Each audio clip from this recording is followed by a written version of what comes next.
अस्सलाम वालेकुम। Arshad Mahmood Shakeel, Punjab rural health employees association. जी, आज हम डिस्कस करेंगे पीएचएफएमसी के एम्प्लॉइज और उनका मुस्तकबिल। पीएचएफ पीएचएफएमसी के एम्प्लॉइज का मुस्तकबिल अगर एक अल्फाज में या एक फिक्रे में बयान किया जाए तो कुछ भी नहीं है, क्योंकि अगर यही किसी फैक्ट्री में काम किया होता आपको वहाँ पर ग्रेजुएटी भी मिलनी थी और पेंशन भी मिलनी थी। लेकिन जबकि आपने पीएचएफएमसी को ज्वाइन कर लिया हम सब ने, तो उसमें यह है कि इसमें एजेट कोई भी चीज़ नहीं है, ग्रेजुएटी बिल्कुल नहीं है, पेंशन वो तो हम शुक्रगुजार हैं पीआरएसपी के कि उनके दौर में हमें ओल्ड एज बेनिफिट की जो पेंशन होती है वो लागू हुई थी। हमारी थोड़ी सी कटौती होती है और ज़्यादा जो है वो पीआरएसपी देती थी। अब ये है कि पीएचएफएमसी दे रही है, कुछ हमारी भी कटौती होती है। लेकिन पीएचएफएमसी ने हमारे लिए ना तो कोई जॉब सिक्योरिटी के बारे में सोचा और ना ही हमारी ग्रेजुएटी के बारे में सोचा, और एक मेन चीज़ जो मैं अभी कहने लगा हूँ, ना ही एचआर मैनुअल के बारे में सोचा। अब एचआर मैनुअल कहेंगे वो क्या चीज़ होती है, क्योंकि एचआर मैनुअल में जो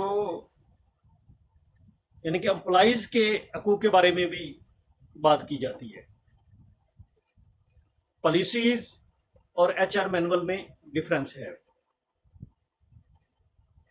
और इसमें यह है कि बताया जाता है कि एम्प्लॉइज के भी ये हकूक़ हैं, और अगर कोई मसला बनता है तो एम्प्लॉइज ये कर सकते हैं। लेकिन पीएचएफएमसी में एचआर मैनुअल जो है, मेरा ख्याल है कि नहीं बनाया गया।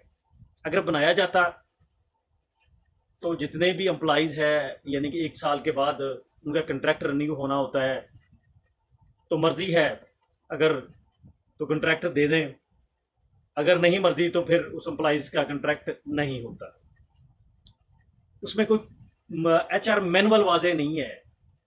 पॉलिसीज जो हैं वो तो है 7G लगा दें इनको, ठीक है जी, और फारिग कर दें। अब देखो, एक बंदा यानी कि अरसा दराज से 18 साल से काम कर रहा है, ठीक है ना। 18 साल को आप 365 दिन से मल्टीप्लाई करें, वो कितने दिनों से काम कर रहे हैं। उनसे, उस एम्प्लॉइज से खुदा ना खास्ता एक दिन कोई मेजर गलती होगी तो समझ लो वो फारिग। देखिए मेरे भाई, इंसान है, गलती तो हो सकती है, किसी से भी हो सकती है, लेकिन इसका कतन मकसद ये नहीं है कि उसको टर्मिनेट कर दिया जाए, उसको मुलाजमत से फारिग ही कर दिया जाए। और आजकल जैसे हालात चल रहे हैं, आप सबको मुझसे ज़्यादा पता है कि बहुत मुश्किल से, स्पेशली पीएचएफएमसी के एम्प्लॉइज जिनकी सैलरी बहुत ज़्यादा कम है। पहले भी मैंने एक बताया था कि एक बीलाग में कि जब हम पीआरएसपी के दौर में भर्ती हुए थे तो उस वक्त जो हमारी सैलरी थी और जो गवर्नमेंट के भर्ती हुए थे उससे ज़्यादा होती थी।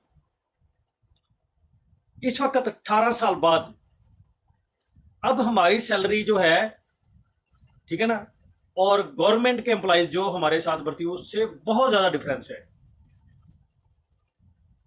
ये कह सकते हैं कि आप आधे से ज़्यादा का, अगर आपकी 20,000 है तो उनकी 40,000 से ऊपर होगी।